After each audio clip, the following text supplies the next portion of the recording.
Hello everybody and welcome back to Red Eagle Politics. Make sure you like this video down below and subscribe to the channel if you are new.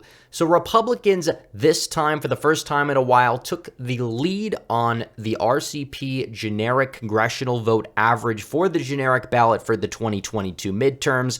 They now have a 1-point lead as more pollsters are starting to add likely voter screens and screen for likely voters instead of putting out registered voter polls, which means that these polls are going to be slightly more accurate. Does not necessarily mean that I believe that Republicans will only end up winning the generic vote by one. There's a lot of undecided voters who disapprove of Joe Biden in these polls that will likely come home. There still is the shy Republican, shy Trump vote. We know about that, and they will likely turn out in the midterms as well. So Republicans are on track to win the House. They are also, in my opinion, on track to regain the Senate, despite the pundits in the election mafia saying they have no chance. And I do believe that Republicans are going to gain some governorships as well in key states. Now, the real question is, what can Republicans do to truly maximize their gains? What should the strategy be going forward? Because they have the lead. Now, how do they build on the lead? How do they keep it? How do they not relinquish it? What should they do to make sure that they can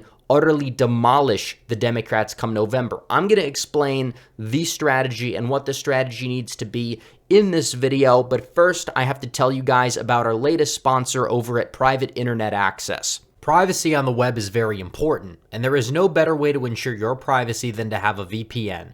Private Internet Access is the world's most transparent VPN provider with over 30 million downloads. They have 10 years of VPN expertise and run on 100% open source software. Private Internet Access works with all major streaming services, so you have unrestricted access to all your favorite content anywhere in the world. It's available with all platforms: Windows, Mac OS, Android, Linux, iOS, and many more. And while helping safeguard your online privacy, their VPN software also blocks ads, trackers, and malicious websites. By using the link in the description or pinned comment below, you can grab an 82% discount. That's just $2.11 per month, and you get 3 extra months completely free. It's risk-free with a 30-day money-back guarantee, so act now. You won't regret it. So Joe Biden is underwater by 11 points. According to the RCP average, which is huge because keep in mind that before the 2018 midterms, Donald Trump was down in the exit poll by approximately 10 points in terms of his approval rating. So Biden is below Trump, and that was a D+8, D+9 national environment year. And Republicans right now are in a very good position if they can galvanize the undecided voters on board to vote for them and to get them to come home. It is very possible that you are going to see them maximize their gains if they decide to attack Biden and tie the Democrat candidates to Joe Biden, because Biden is unpopular. Democrats did this in many suburban areas with Trump in 2018. It paid dividends. They ended up doing very well. If Republicans are able to tie the Democrat candidates to Biden, which many of them are incumbents who have voted with Biden in line with his positions 100% of the time or very close to that, it is very possible that they will be able to maximize their gains, flip some Senate seats, flip some House seats based off of that messaging alone. Now, it's not necessarily going to be the only part of their messaging that they need to deliver, that they need to bring to the table, but it's still very important. Biden is unpopular. His approval rating on some issues like the economy, which is a top issue for swing voters, is vastly underwater. His approval rating on pretty much everything is underwater at the current moment. And Republicans moving forward need to keep tying Democrats to Biden effectively. Don't just call them socialists or whatever. No, tie them to Biden, tie them to Biden's failed policies, and basically articulate the fact that even some of these like fake moderate candidates, whatever, they are going to end up being a puppet for this administration and the policies that they want to push, because they're not going to buck their party. They're just not going to do it. So that's really part one. Part two to this strategy is mentioning crime, which is important. You look at crime statistics. Crime is going up. It's going up, especially violent crime. It's been going up since COVID started. It really hasn't really shown a sign of decreasing ever since. And you have a lot of these woke DAs that are in power. You saw what happened in Seattle last fall. A Republican ended up winning the DA office in a blue city like Seattle because even these Democrat strongholds are fed up with the progressive crime policies, or whatever they want to call them, these far left policies that just let criminals back onto the streets without repercussion, whatever. They need to end, and a lot of people are fed up about it. And Republicans need to capitalize on this. You look at, Pennsylvania, Philadelphia, in terms of the governorship there. Josh Shapiro, under his watch as AG, you are seeing violent crime rise significantly. That's a talking point that's going to help Doug Mastriano out in Pennsylvania. The fact that Fetterman is overseeing this as lieutenant governor. Oz has been attacking Fetterman on that policy. It's been working. You look at the fact that Zeldin is running competitive in New York. I'm not saying he's going to win New York. I'm not even saying it's going to be within 5 in New York. But the fact that that race is so close, crime is an issue that Zeldin is capitalizing on. And if you are able to capitalize on the issue of crime and say that you're going to be tough on crime and you'll find a way to stop it, that is definitely going to help you out when a lot of voters are ranking crime to be a top issue. And it's, you look at even the New York Attorney General's race. There was a poll out of Trafalgar that has the Republican leading the unpopular Democrat who is very weak on crime. I'm not saying he's going to win, but could it be very close? It very well could be. And I really wouldn't be surprised because crime is definitely an issue that is not a winning issue for Democrats at this point. And another issue that's not a winning issue for Democrats at this point is the border crisis, which again, this is part 3. You have to keep the America First messaging first and foremost. That is what really galvanizes voters, especially across the Midwest and to a certain extent in, border places like Arizona, Nevada, Texas, where you have the border crisis going on. Because you look at the border crisis right here, and this year alone, you look at the 2022 fiscal year, 2.1 million, and this is going up. It could get up closer to 2.5 when it's all said and done. Illegal aliens coming across the border. We don't know who they are. We don't know where they're coming from. We don't know their history. That's an invasion. If you have 2 million people from Russia entering Ukraine, you know what they'd be calling it. We know that. And that's another thing. The Ukraine stuff is not helping Democrats at this point. A lot of people are fed up with it. People want to focus on what's happening right here at home. You look at the fact there's a water crisis in Mississippi. The America First messaging needs to be front and center for the Republicans, whether it's on immigration, whether it's on foreign policy, whether it's on trade, which isn't really being talked about that much. It's not really a main issue that's been brought to light this election cycle. But even so, in the Rust Belt, trade is still a pressing issue. And it does galvanize voters. But either way, immigration is front and center in terms of the America First issues. And you look at the fact that not only do a lot of Americans want to restrict legal immigration, they want to reduce the numbers. You talk about illegal immigration that's just insane. And Trump's last year in office, there were 458,000 illegal border crossings. That went up to 1.7 million last year, which is almost 3 times the year before and 2 times the year of 2019 when you had a mini border crisis and then Trump actually took action. This year, you are seeing, you're seeing 200,000 plus a month on average.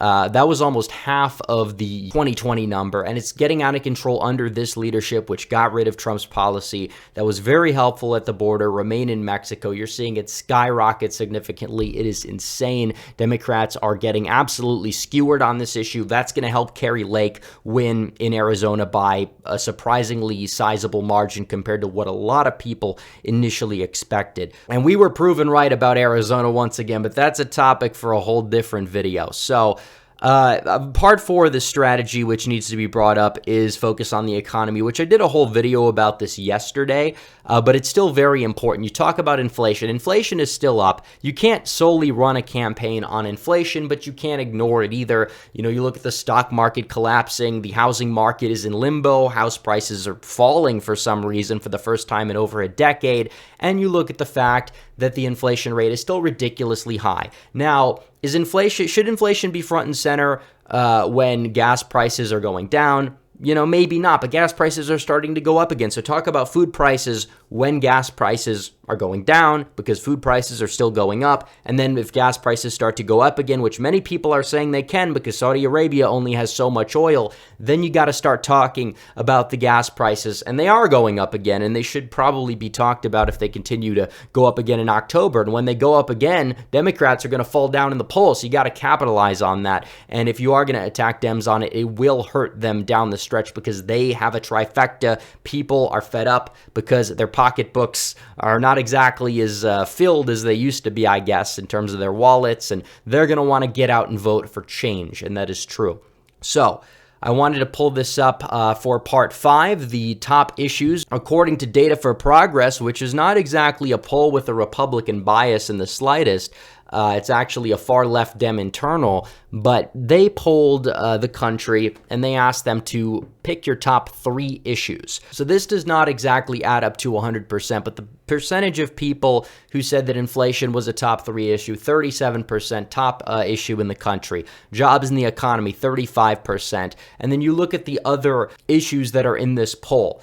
Abortion is currently at 20%. Only 20% of people say that abortion is a top issue. That does not even necessarily mean that all of those people are Democrats. So the notion that we have to sit there and cave on social issues is not entirely true. However, I do believe that if you are running in a district or a state where abortion is underwater, then maybe talk about other things and then legislate quietly when you have taken the power. We understand that. But also don't shy away from cultural issues. Certain cultural issues are very, very popular for Republicans to capitalize on. You're talking about the issues like, ending indoctrination in schools. You're talking about issues such as the whole, alphabet radicalization that's seeing and the fact that it is affecting a lot of our children. You want people that are going to push back on that. Youngkin won in Virginia, which was a Biden plus 10 state, because he did not cave on social issues. Even when people were asking him what he thought about big tech regulation or whatever he thought about gay marriage, he personally was against it, which is surprising because Republicans, a lot of the electabros are saying, well, Oz has to go out there and tout it